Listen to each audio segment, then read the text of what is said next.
بڑی کوشش کیجیے عمران خان کے خلاف کرپشن کے کیسز نکالے جائیں. میری بھی ایک دو ملاقاتیں ہوئی کہ جناب آپ تو بڑی سٹوریز کرتے ہیں. میں نے کہا یار ایک شخص, اور یہ عمران خان صاحب بیٹھے ہیں, شاید آپ میں سے بہت سے لوگوں کو نہ پتا ہو, پی ایم آفس میں ہمارے بھی ذرائع ہوتے ہیں, اکثر پوری کابینہ پریشان ہوتی تھی کہ جناب بات ہم نے کی ہے, کہاں سے پتہ لگ گئی. وہ شخص جو پانی کی آدھی بوتل بھی ضائع نہیں ہونے دیتا بطور وزیر اعظم کہ یار یہ آدھی پانی کی بوتل میں نے ابھی رکھی, کیوں اٹھا کے لے گئے, وہ کرپشن کرے گا. میں نے سمجھائی لوگوں کو یہ بات, لیکن پلے بک کیونکہ وہی پرانی تھی, کیا کرپشن کے کیسز نکالو, ڈسکریڈٹ کرنا ہے, کرپشن تھوپنی ہے. مسٹر اے بی سی کا فلانا دوست ہے, اس سے نکال کے لاؤ. کچھ نہیں, آج 2.25 مہینے ہو گئے, کوئی کرپشن نہ نکلے گا. عمران خان کا کرپشن کا کیس نہیں نکل سکتا, نہ نکلے گا. میں نے بتائی کہ نہیں آپ کچھ کوشش, میں کہا میں یہ کوشش نہیں کر سکتا کیونکہ مجھے یہ پتا ہے کہ عمران خان کی کرپشن نہیں نکلنی. اچھا, media narratives against P T I. French revolution جب آیا تھا تو اس وقت ایک تھاٹ تھا کنگ لوئی کا, میں ریاست ہوں, میں بادشاہ ہوں, میں قانون ہوں.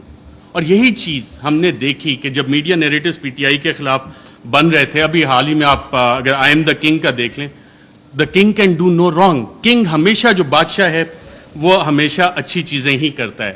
فیٹو پہ پوری حکومت نے کام کیا, مہاد اظہر بھی ادھر ہیں, لیکن پی ٹی آئی نے کام نہیں کیا, بادشاہ نے سب سے اچھا کام کیا. آئی ایم دا لا, قانون میں ہی ہوں. پولیٹیکلی آئسولیٹ کرو پی ٹی آئی کو. آج پی ٹی آئی واقعی پولیٹیکلی آئسولیٹڈ ہے. کون سی سیاسی جماعت ہے جو پی ٹی آئی کے ساتھ اتحاد میں کھڑی ہے؟ سب ایک طرف ہو گئے, لیکن ایک اسٹرینتھ گین ہوئی اس میں. پاکستان کی عوام بغیر کسی کال کے نکل آئے, اور شاید جو وزیر اعظم عمران خان کا آخری دن تھا وزیر اعظم ہاؤس میں, اس وقت جو لوگ نکلے اور جنہوں نے رپورٹ کیا, آئی تھنک عمران ریاض تھے, باقی ہم لوگ بھی تھے, ان سب نے ایک بات نوٹ کی.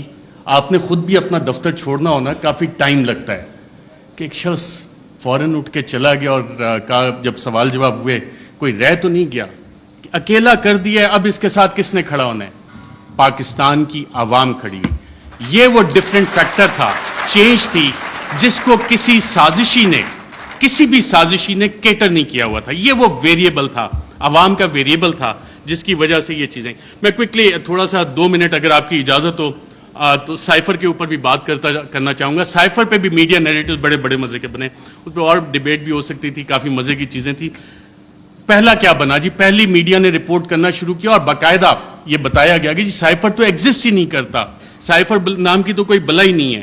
پھر دوسری چیزیں, میڈیا کی یہ سٹوریز آئیں اور ریکارڈ کے اوپر موجود ہیں, پرنٹ کیے ہیں, ٹی وی پروگرامز ہیں, کہ سائفر تو یہ ایزمپشنز پہ بیسڈ ہے. وہ ایزمپشنز ہیں ہمارے ایمبیسیڈر کی یا کس کی. پھر یہ بھی کہانیاں میڈیا میں آئیں کہ جی یہ تو فارن آفس میں خود ہی پی ٹی آئی والوں نے بیٹھ کے بنا لیا ہے, یہ تو شاہ محمود قریشی نے خود ہی بیٹھ کے بنا لیا ہے. پھر جب وہ بھی ساری چیزیں, کیونکہ سائفر ایگزسٹ کرتا تھا, سائفر موجود تھا, پھر کہا گیا جی کانسپریسی کا ایویڈنس کوئی نہیں ہے. اچھا, پھر عمران خان بطور وزیر اعظم, میرا خیال وہ کرکٹ کھیل رہے تھے, اور جب انہوں نے کہا تھا کہ مینٹلی میں اسٹرانگ ہوں, تو بہت سے لوگوں نے انڈر ایسٹیمیٹ کیا. انہوں نے کابینہ کی بھی کمیٹی بلائی, کابینہ کی اسپیشل کمیٹی غالباً 30 مارچ کو ہوئی. 30 مارچ کو میں نے سابق وفاقی وزراء سے پوچھا, وہاں کانسپریسی کی بات بھی ہوئی, کانسپریسی کا ذکر بھی اس میں ہوا, اور پھر 31 کو نیشنل سیکیورٹی کمیٹی بھی انہوں نے بلا لی, اور اس کا بھی مور اس پہ لگ گئی کہ بلیٹنٹ انٹرفیرنس. اور اس کے آخری پیراگراف میں ایک لفظ لکھا ہوا ہے کہ جو 31 کو نیشنل سیکیورٹی کمیٹی کی میٹنگ ہوئی, اس نے 30 مارچ کے جو منٹس اسپیشل کیبنٹ کے ہیں ان کو ریٹیفائی کیا. اب 30 مارچ کو آپ سب وفاقی وزراء جو اس میں بیٹھے تھے, اس وقت کے وزیر اعظم اس میں بیٹھے تھے, ان سب نے کانسپریسی اور سازش کا لفظ اس میٹنگ میں ذکر کیا. یہ میرے ذرائع نے مجھے بتایا ہے, آپ سبھی یہاں پہ بیٹھے ہیں, اگر کسی نے کانٹراڈکٹ کرنا ہے تو سابق وزیر اعظم خود بیٹھے ہیں, وہ کر سکتے ہیں کہ 30 مارچ کو جو اسپیشل کیبنٹ میٹنگ تھی اس میں سازش کا ذکر ہے. بالکل سازش کا, میں ایز اے جرنلسٹ کلیم کر رہا ہوں. پھر یہ کہا گیا کہ جی وہ انٹیلیجنس ہم نے خود ہی کر لی, اور انٹیلیجنس کی بیسس پہ آبویسلی اس پہ سوال اٹھے کہ انٹیلیجنس, ہمارے انٹیلیجنس کے ادارے بہت اچھا کام کرتے ہیں, دہشت گردی کے خلاف بہت اچھا کرتے ہیں, پاکستان کی سیکیورٹی کے لیے بہت اچھا کام کرتے ہیں. لیکن مسئلہ یہاں پہ آتا ہے کہ جب انہیں ڈریگ کیا جائے سیاسی معاملات میں, اور یہ کہا جائے کہ جی انویسٹیگیشنز ہوئیں, کون سی انویسٹیگیشنز, یہ سوال ہوا ہے. اب ریجیم چینج میں انٹیلیجنس کا ایک بنیادی کردار ہوتا ہے, انٹیلیجنس انفارمیشن کا بنیادی کردار ہوتا ہے. اگر آپ اگلی سلائڈ کریں ذرا, Colin Powell, US secretary of state, UN security council میں انٹیلیجنس انفارمیشن کی بیس پہ انہوں نے کہا جی یہاں پہ یہ والے ویپنز عراق میں موجود ہیں, یہ کیمیکل ویپنز ہیں, یہ نیوکلیئر ویپنز وہاں پہ وہ بنا رہے ہیں. عراق وار ختم ہو گئی, عراق تباہ ہو گیا. یہ اس انٹیلیجنس انفارمیشن کی اوقات تھی, ویلیو تھی, جو آج تک نہیں ملی. میں ایک اور آپ کو افغانستان سے ریلیٹڈ انٹیلیجنس انفارمیشن دیتا ہوں. انٹیلیجنس ڈس انفارمیشن کہ اسامہ بن لادن کے پاس نیوکلیئر ویپنز ہیں, اور اسامہ بن لادن کے پاس نیوکلیئر ویپنز, اگر آپ یہ سٹوری دیکھیں تو یہ جسٹیفائی کرنے کے لیے تھی کہ جی افغانستان میں امریکہ نے حملہ کرنا ہے. اور اس وقت آپ تمام امریکی اخبارات اٹھا لیں, ورلڈ ایکسکلوسیو ڈان نے بھی فرنٹ پیج پہ چھاپا کہ جی ایک ایکسکلوسیو انٹرویو ہوا ہے, اسامہ بن لادن کے پاس نیوکلیئر ویپنز ہیں. وہ نیوکلیئر ویپنز آج تک نہیں نکلے. تو یہ ہوتی ہے انٹیلیجنس انفارمیشن. جب تک آپ تحقیقات نہیں کرتے, اسے ویریفائی نہیں کرتے, بہت سی جے آئی ٹیز میں انٹیلیجنس انفارمیشن آتی ہے, بہت اچھا کام ہوتا ہے, لیکن اس کی ویریفیکیشن چاہیے ہوتی ہے. انٹیلیجنس اور انٹیلیجنٹ انفارمیشن میں فرق ہوتا ہے. اس کے علاوہ بہت ساری چیزیں ہیں. پروپیگنڈا پہ اگر ہم جائیں, ڈی کلاسیفائڈ ڈاکومنٹس بہت سارے آ گئے, چلی کے حوالے سے, ایران کے حوالے سے, کیونکہ ٹائم میرے پاس کم ہے, میں نے کہا یہ والے لارجر ایشوز آپ کے سامنے رکھوں. پی ٹی آئی کی حکومت میں جب ہم یہ دیکھتے ہیں تو ہم خبریں دیکھ رہے تھے, میڈیا میں آ رہی ہیں کہ جی جو بائیڈن جو ہے وہ کال نہیں کر رہا, فارن آفس کا رابطہ ہو رہا ہے. پاکستان کے foreign minister Shah Mahmood Qureshi, U S national security advisor Anthony Blinken سے فارن آفس نے رابطے کی کوشش کی, نہیں ہوا. لیکن بلاول آتے ہیں, ان کے سارے رابطے ہو جاتے ہیں.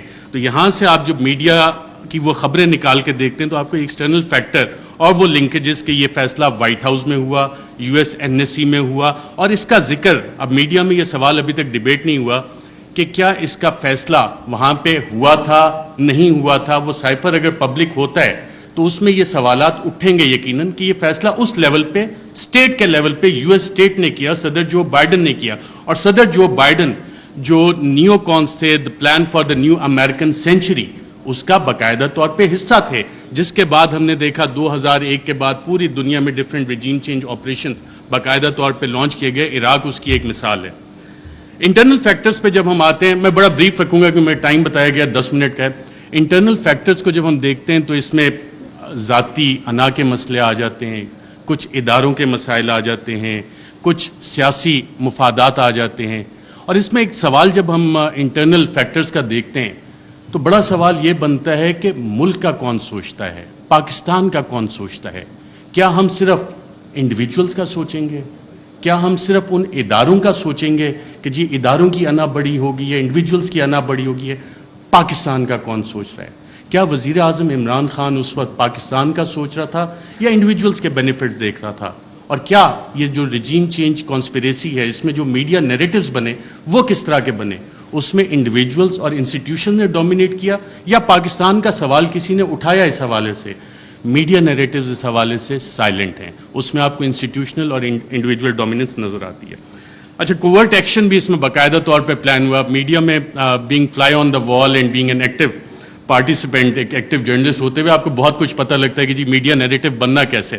اکثر جو حکومتیں بیٹھی ہوتی ہیں ان کو سب سے آخر میں پتہ لگتا ہے کہ ہمارے ساتھ ہو کیا رہا ہے. میڈیا کو پہلے پتہ لگ جانا شروع ہو جاتا ہے, کیونکہ کوورٹ ایکشن میڈیا نے پبلک اوپینین شیپ کرنا ہوتا ہے, پاپولیشن کو بتانا ہوتا ہے کہ جناب یہ حکومت کے ساتھ مسائل ہیں, اور وہ کہانیاں شروع ہو جاتی ہیں. اور یہ ڈاکومنٹڈ ہے اس سارے کیس میں بھی.